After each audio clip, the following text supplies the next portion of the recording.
Jubilee hills ఉప ఎన్నిక counting కేంద్రం దగ్గర ఉన్నాం. ఆల్మోస్ట్ ఇక్కడ కాంగ్రెస్ పార్టీ అభ్యర్థి నవీన్ యాదవ్ గెలుపు ఖాయమైంది. నిరుద్యోగుల తరపున నిల్చున్న అంటే ఇండిపెండెంట్ క్యాండిడేట్ గా నిల్చున్న ఆస్మాకు గెలుపు అవకాశాలు ఎక్కడ కూడా లేకుండానే ఉన్నాయి. కేవలం ఇప్పటి వరకు జరిగిన అంటే ఈ కౌంటింగ్ లో కేవలం 147 ఓట్లతో ఆస్మా సరిపెట్టుకుంది. ఆస్మాకు మద్దతు ప్రకటించిన నిరుద్యోగ లీడర్ ఇంద్రానాయక్ గారు ఉన్నారు, మాట్లాడదాం. చాలా అంచనాలతోని ప్రచారం చేసిర్రు, గెలుపు దిశగా ముందరికి సాగిర్రు, ఎన్నో అంశాలను లేవనెత్తేసిర్రు. ఇవాళ ఆస్మా గారి గెలుపు కూడా ఎక్కడ కూడా కనిపించట్లేదు. ఎట్లా చూస్తారు అసలు? ఆస్మా ఇక్కడ స్థానిక అభ్యర్థి కాదు. మా సమస్యలు మేము చెప్పడానికి వెళ్ళాము. మా సమస్యలు చెప్పడానికి స్థానిక అభ్యర్థి కాకుండా ఇప్పుడున్న రౌండ్లలో 3 రౌండ్లలో 150 ఓట్లు వచ్చాయంటే మేము ఇండిపెండెంట్ అందరికంటే ముందంజలో ఉన్నాం. ఎవరికి కూడా 0-0-0 ఉంది. మాకు 150 వచ్చిందంటే మా సమస్యను ప్రజలు విన్నారు, మా గోడును విన్నారు కాబట్టి మద్దతు పలికారు. పోస్టల్ బ్యాలెట్ కూడా ఓట్లు వచ్చినాయి అంటే మా సమస్య మీద అవగాహన ఉన్న వాళ్ళు మాకు వేసారు.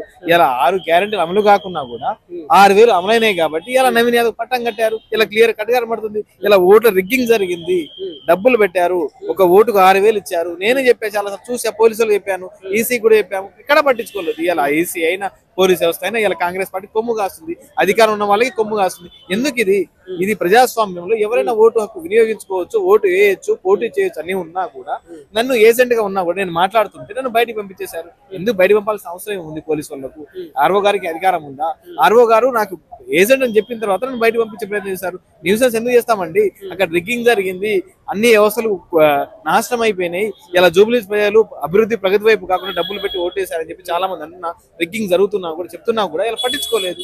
ఇలా ఎంతసేపు వాళ్ళ గెలిపే చూశారు కానీ ప్రగతి వైపు ఉపాధి వైపు కూడా ఎవరు. ఇది నిరుద్యోగుల ఓటమి లాగా చూసుకోవచ్చా? నిరుద్యోగుల ఓటమి ఎందుకు అవుతుంది? జూబ్లీ హిల్స్ లో ఒక నిరుద్యోగుడు లేరు, అయినా కూడా మేము పోటీ చేసాము, ముందుకు వచ్చాము. మా సమస్యలు వినాలి. ఇప్పుడు మేము పోటీ చేయడానికి వచ్చినప్పుడు రేవంత్ రెడ్డి గారు కూడా ఫస్ట్ లోనే సీఎం అయినా, ఫస్ట్ లోనే ఎమ్మెల్యే అయినా, ఒక 2 చోట్ల ఓడిపోయి ఉంటాడు. అది కాకుండా చాలా మంది కాంగ్రెస్ ఎమ్మెల్యే కూడా ఓడిపోయిన వాళ్ళు ఉన్నారు. మేము మాకు ఒక స్టెప్ గా ఒక తొలి ప్రయత్నం చేశాము, భంగం కలిగింది. రేపు ఇంకా జరగబోయే స్థానిక ఎలక్షన్స్ లో వచ్చే బైపోల్ పార్టీ ఫ్రేమ్ లో బైపోల్ ఎలక్షన్స్ లో కూడా మేము ఇంకా ఎట్లా ముందుకు వెళ్ళాలి, ఈ పార్టీని ఎట్లా దింపాలనే ఆలోచనలో ఉన్నాం. ఎందుకంటే ఇలా కాంగ్రెస్ పార్టీ 2 లక్షల ఉద్యోగాలు ఇలా సాయంత్రం ఇచ్చామంటే మేము ఇలా సాయంత్రమే చదువుకుంటాం, లైబ్రరీకి వెళ్ళి 2 లక్షల ఉద్యోగాలు ఇవ్వలేదు. జియో 29 వల్ల మాకు అన్యాయం జరిగింది, 46 వల్ల అన్యాయం జరిగింది. ఇలా అన్ని రకాల వ్యవస్థల్లో మాకు అన్యాయం జరిగింది. ఇలా విద్యాశాఖ మంత్రి లేడు, మేము ఎవరికైనా చెప్పాలన్నా లేరు. ఇలా ఎవరైతే ఉన్నారో ప్రభుత్వ పెద్దలు కోనరామ్ సార్ మాట్లాడతలేరు, బల్మూరి వెంకట వారు కూడా మాట్లాడతలేరు, ఎవరు కూడా మాట్లాడతలేరు. ఒకప్పుడు వీళ్ళందరూ నిరుద్యోగులు అడ్డు పెట్టుకుని పదవులు పొందిన వారు ఇలా ఎందుకు బయటకు వచ్చి మాట్లాడతలేరు? ఇలా ఎందుకు మీరు అధికార పార్టీ కొమ్ము కాస్తున్నారు? మా కోసం మేము కొట్లాడతాం, మాకు ఉద్యోగాలు లేకున్నా పర్లేదు, మీ ఉద్యోగాల కోసం కొట్లాడతాం. బల్మూరి వెంకట ఎక్కరా, రియా సార్ ఎక్కరా, ఇలా మురళి సార్ ఎక్కరా, ఇలా తెలంగాణ మీద అనుకునే మన కోనరామ్ సార్ గారు ఎక్కరా, అందరు ఎక్కడికి వెళ్ళారు? ఎందుకు మాట్లాడతలేరు? మౌనం ఎందుకు వస్తారు? మీరు తెలంగాణలో జయశంకర్ తర్వాత జయశంకర్ లాంటి వాళ్ళు ఇలా కోనరామ్ సార్ గారు, ఇలా అన్ని విద్యా వ్యవస్థ మీద తెలిసిన అవగాహన వ్యక్తులు మీరు ఎందుకు మాట్లాడతలేరు? ఇలా మీరు పదవి రాగానే పెదవులు మూసుకుపోతున్నారా? ఆ పదవి మీకు అవసరం లేదండి సారు. అంటే కేవలం మీరు ప్రచారంలో 2 అంశాలను తీసుకొని వేర్రు. ఇక్కడ కాంగ్రెస్ పార్టీకి ఓటు వేయకండి, మీరు వేరే పార్టీకి ఓటేస్తే మంచిది కానీ కాంగ్రెస్ పార్టీకి ఓటు వేయద్దని చెప్పేసి అన్నారు. అటు మరోవైపు గత ప్రభుత్వంనే మీరు నిరుద్యోగులందరూ కలిసి ఉద్యోగాలు ఇవ్వలేదని చెప్పేసి గత ప్రభుత్వాన్ని గద్దె దింపిర్రు. మరి అక్కడ కూడా బీఆర్ఎస్ ను కూడా మీరు పరిగణనలోకి తీసుకోవాలి కదా. కేవలం కాంగ్రెస్ మీద కరడు కట్టిన కాంగ్రెస్ వాదుల లాగానే ఎందుకు చేశారు అట్లా? మరి మేము కరడు కట్టిన కాంగ్రెస్ పార్టీ లాగా ఏదో కాంగ్రెస్ పార్టీని దింపే అని ఎక్కడ చెప్పలేదు. గతంలో బీఆర్ఎస్ ప్రభుత్వం మమ్మల్ని నాశనం చేసింది, పక్కన పోయింది. ఇలా అధికారంలో ఎవరైనా అధికారంలో అన్నం పెట్టుకుని అడుగుతాడు కానీ సున్నం పెట్టుకుని అడుగుతాడా? ఎవరైతే అన్నం పెడితే వానే అడుగుతాడు, ఎందుకు పెట్టట్లేదు, నువ్వు నాకు హామీ ఇచ్చినావు కదా. బీఆర్ఎస్ కు కాంగ్రెస్ కు రెండింటికి ఓటేయద్దని చెప్పేసి ప్రజలను చెప్పాలి కదా మీరు. నా వీడియోలలో నేను మాట్లాడిన విధానంలో ఎక్కడైనా చూడండి, 3 పార్టీలకు వేద్దాం, 2 పార్టీలు కూడా కాదు, బీజేపీకి వేయద్దు, బీఆర్ఎస్ కి వేయద్దు, కాంగ్రెస్ పార్టీకి వేయద్దని చెప్పి. ఎందుకంటే ఇలా ఏ పార్టీ కూడా ఇలా తెలంగాణ రాష్ట్రంలో ఈ 3 పార్టీలే ఉన్నాయి, వీళ్ళే అధికారంలో రావాలా, నిరుద్యోగులు రాకూడదా? ఇలా ఓఆర్ఆర్ వల్ల రైతులు కూడా బాధపడ్డారు, వాళ్ళు కూడా వేసారు, వాళ్ళకి పట్టం కట్టండి. ఇండిపెండెంట్ క్యాండిడేట్ 30 మంది వేస్తారు, వాళ్ళకి పట్టం కట్టండి. వాళ్ళకి కాకుండా ఇలా జూబ్లీస్ ప్రజలు కాంగ్రెస్ వైపు నిలబడారంటే ఓన్లీ డబ్బుల కోసం అధికార దాహం కాపాడుకోవాలని ఇలా రేవంత్ రెడ్డి గారు 6 పథకాలు అమలు కాకుండా 6,000, 7,000, 8,000 ఇచ్చి ఇలా మద్యం ప్రవహించి ఇలా మొత్తం కూడా వ్యవస్థలను వాడుకొని ఇలా అధికారం గెలిచారు. రాబోయే రోజుల్లో స్థానిక ఎలక్షన్స్ లో కాంగ్రెస్ పార్టీ బుద్ధి చెప్తారు నిరుద్యోగులు. అదే విధంగా రిగ్గింగ్ ఎక్కడ చూసినా కూడా రిగ్గింగ్ జరిగింది, అదే పని జరిగింది. ఎక్కడున్నా నవీన్ అన్న మనసులో ఉన్నారు. నవీన్ అన్న స్థానికంగా మంచి పేరు ఉన్నా కూడా కాంగ్రెస్ పార్టీ ఆడడం వల్ల నాకు మెజార్టీ తగ్గింది. యాక్చువల్లీ ఆయనకు రావాల్సిన మెజార్టీ 40,000 50,000 రావాల్సిన మెజార్టీని ఇలా కాంగ్రెస్ పార్టీ యాడ్ అవడం వల్ల నవీన్ యాదవ్ మైనస్ అయింది. ఇలా నవీన్ యాదవ్ అనే వ్యక్తి స్థానికంగా లోకల్ కాంగ్రెస్ పార్టీ గెలుప, నవీన్ యాదవ్ వ్యక్తిగత గెలుపు. ఇది నవీన్ యాదవ్ వ్యక్తిగత గెలుపు. కాంగ్రెస్ పార్టీ గెలిపేం లేదు. కాంగ్రెస్ పార్టీ ఓడిపోతుంది తెలిసి మనం ఎవరినైతే ఇస్తే గెలుస్తారో చూసి ఇలా నవీన్ యాదవ్ వైపు చూసి ఆ నవీన్ యాదవ్ అయితే కరెక్ట్ మంచి స్థానికంగా మంచి పేరున్న విషయాలు ఇచ్చారు. కానీ మరి ఇలా అజరుద్దీన్ మంత్రి పదవి ఇచ్చారు. మరి ఫిరోజ్ ఖాన్ కి ఇవ్వచ్చు కదా. ఫిరోజ్ ఖాన్ కాంగ్రెస్ పార్టీ ఎప్పటి నుంచి ఉన్నారు కదా. ఫిరోజ్ ఖాన్ కూడా కాంగ్రెస్ పార్టీ కొట్లాడుతుండు కదా. కాంగ్రెస్ పార్టీ సిద్ధాంతాలను కాపాడుతుండు కదా. మనకి ఆయనకి ఇవ్వచ్చు కదా. ఇలా అజరుద్దీన్కి ఇవ్వడం వల్ల ఏంటంటే ఇలా కాంగ్రెస్ పార్టీ ఓడిపోతుందేమో. ఇలా అజరుద్దీన్కి మంత్రి పదవి ఇవ్వకున్నా నవీన్ యాదవ్ గెలుస్తాడు. అజరుద్దీన్కి ఇవ్వకున్నా సపోర్ట్ లేకున్నా కూడా ఇలా నవీన్ యాదవ్ గెలుస్తాడు. ఎందుకంటే స్థానికంగా మంచి చేస్తే ఎవరైనా ఇస్తారు. ఇప్పుడు నేను మంచి చేసిన అనుకో, నిరోజు నేను మాట్లాడుతున్నా, నేను రేపు చేయకుండా నాకు మద్దతు ఉంటుంది.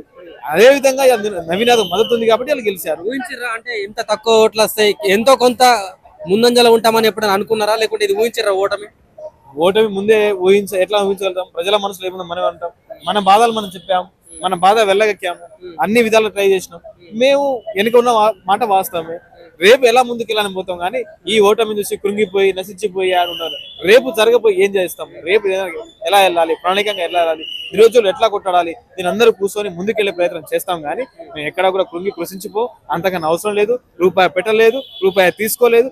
ఏమైనా బాధపడితే బీఆర్ఎస్ లో బీజేపీలో బాధపడాలి అంతే. ఇంకా రిజల్ట్ కాంగ్రెస్ లో బాధపడాలి. కానీ మాకు ఎలాంటి బాధ లేదు. ఎందుకంటే మేము ఫ్రీ అండ్ ఫేర్ లో ప్రచారం చేసినాం.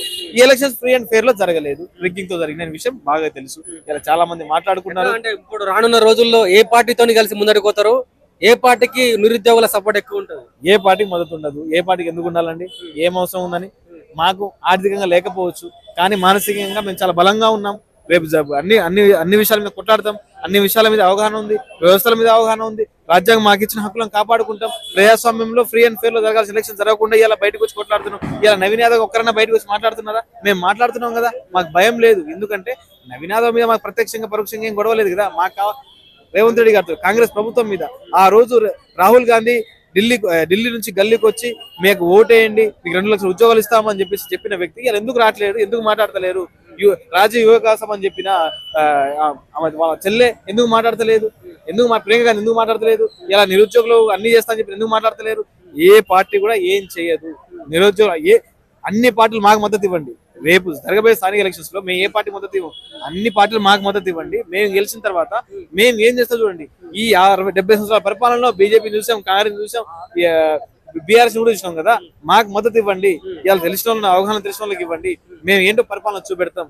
ఎక్కడ కూడా అవకతవక లేకుండా మేము ఇది చేస్తాం. నవీన్ యాదవ్ గెలుపును స్వాగతిస్తారా నిరుద్యోగులు? ఎవరన్నా స్వాగతించాల్సిందే. ఇప్పుడు ఇలా ఈసీ అధికార పార్టీకి కొమ్ము కాసిన చెప్పినా కూడా, పోలీసులు కూడా అధికార పార్టీ కొమ్ము కాసినా కూడా ఇలా ఎవరు మా మాటలు వినే ప్రయత్నం చేయట్లేదు. ఎందుకంటే ఇలా ఒక అధికారికంగా ఈసీ అనేది రాజ్యాంగబద్ధ సంస్థ కాబట్టి, అది ధృవీకరించింది కాబట్టి మేము దాన్ని ఆస్వాదించిన విషయమే స్వాగతిస్తున్నాం. ఇప్పటికైనా జూబ్లీహిల్స్ ప్రజల మీద, అభివృద్ధి పైన, ఉపాధి పైన మీరు ఫోకస్ పెట్టండి. జూబ్లీహిల్స్ ఉంటే అద్దాల మేడ అనుకునే వాళ్ళు ఇలా అద్దాల మేడ అనుకునేది చూస్తే, లోపల పోయి చూస్తే మేము అంత డ్రైనేజ్ వ్యవస్థ బాగాలేదు, హాస్పిటల్ లేదు, బస్సు దవాఖాన లేదు. ఇలా అన్ని ఏరియాలలో అన్ని వ్యవస్థల్లో కూడా అవినీతితో కూరుకుపోయింది ఇలా జూబ్లీహిల్స్. కాబట్టి ఇవాళ అభివృద్ధి వైపు ఫోకస్ చేయండి అని చెప్పేసి నవీన్ యాదవ్ గారిని కోరుకుంటాం. నవీన్ యాదవ్ కూడా కంగ్రాచులేషన్స్. అభివృద్ధి వైపు చూడండి, ఉపాధి వైపు చూడండి, పిల్లల భవిష్యత్తు వైపు చూడండి చెప్పేసి నవీన్ యాదవ్ కోరుకున్నాము. Once again congratulations.